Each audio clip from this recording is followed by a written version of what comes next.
Bangkok, the capital of Siam, is a grand terminus for the important railways of Indochina, and its railway station in the heart of the city forms an impressive background for the daily pageantry of Siam's one and only metropolis.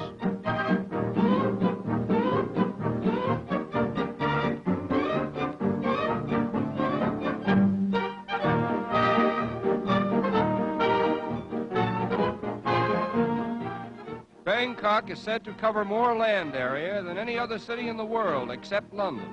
Its wide thoroughfares and paved streets are a fitting memorial to the foreign engineers who helped to reclaim the land from canals and marshes. But centuries before this, Bangkok had built its world-famous Buddhist temples, and they stand today as colorful symbols of an abiding faith. Buddhism, the national religion of Siam, was founded in India about 600 years before Christ by Gautama Buddha, a wealthy prince who relinquished all his earthly possessions in order to teach what he thought was a better way of life for himself and his fellow mortals.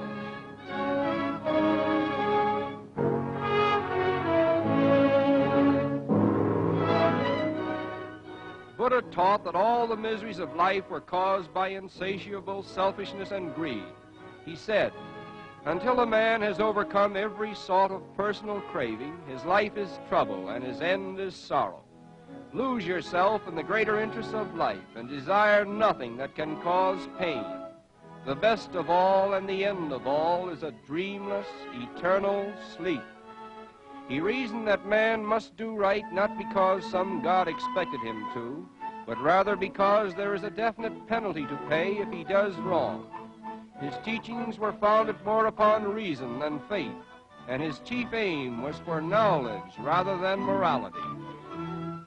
Although Buddha desired no symbols or sacrifices or temples in which to commemorate his doctrines, his devoted followers have built thousands of Buddhist shrines throughout India, China, Japan, and Siam.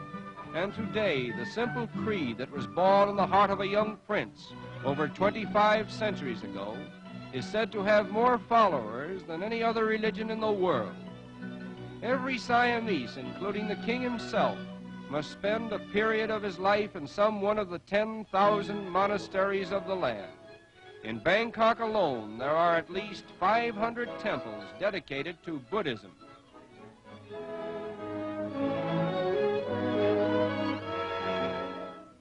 The chief entertainment of the Siamese people is found in national dancing, through which the drama of life is enacted and many a folklore is preserved.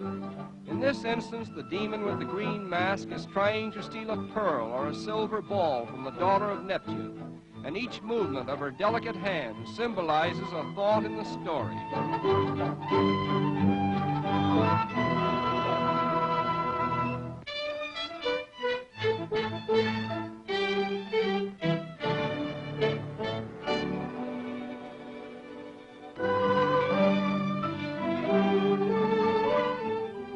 The makeup of the women consists of powder plastered on the face until it resembles a smooth white mask, and this covering is meant to preclude all facial expression of the emotions. Hence, joy, sorrow, pleasure, anger, and fear are expressed by conventional signs.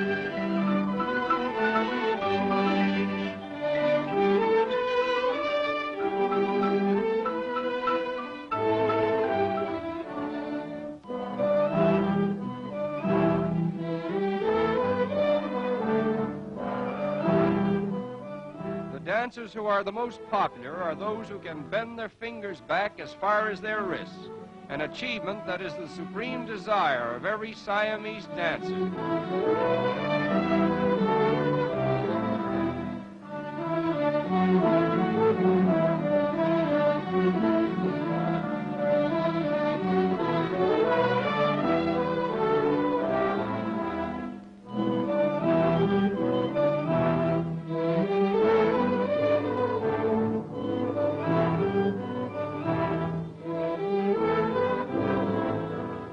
In strange contrast to all the other graven images of Bangkok are two rather humorous-looking statues representing an ancient Siamese sculptor's impression of the first Dutchman to set foot on the soil of Siam.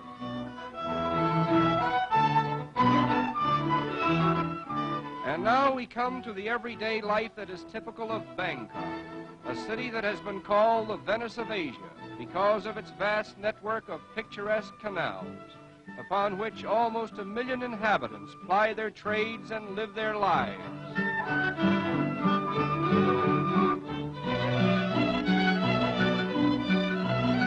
Except for a few railway lines, all travel in Siam is by water. The level of the land being so low and the soil so soft, the construction of roads would not be practical. In fact, for 3 months in the year, much of the land is underwater.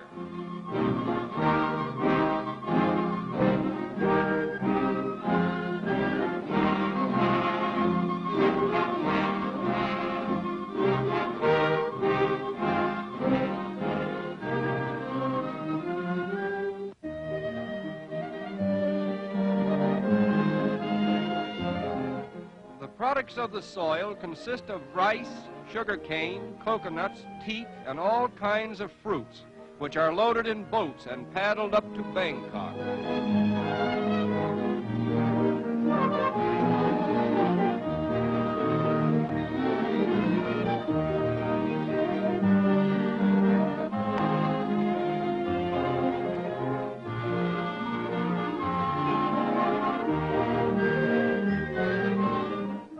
The great river system of Siam is formed chiefly by the Manam River, with its numerous canals and tributaries spreading throughout the land and bringing life and sustenance to the people. In fact, this great river, with the plains which it alternately floods and drains, constitutes Siam itself, for the prosperity of the country depends largely upon its winds. The larger temples of Siam are called Wats, and perhaps the most famous of these is Wat Arun on the banks of the Manam River, one of the many picturesque sights that help to make a boat trip on the river an unforgettable experience. For here may be seen a panorama of life that is typical of serene Siam.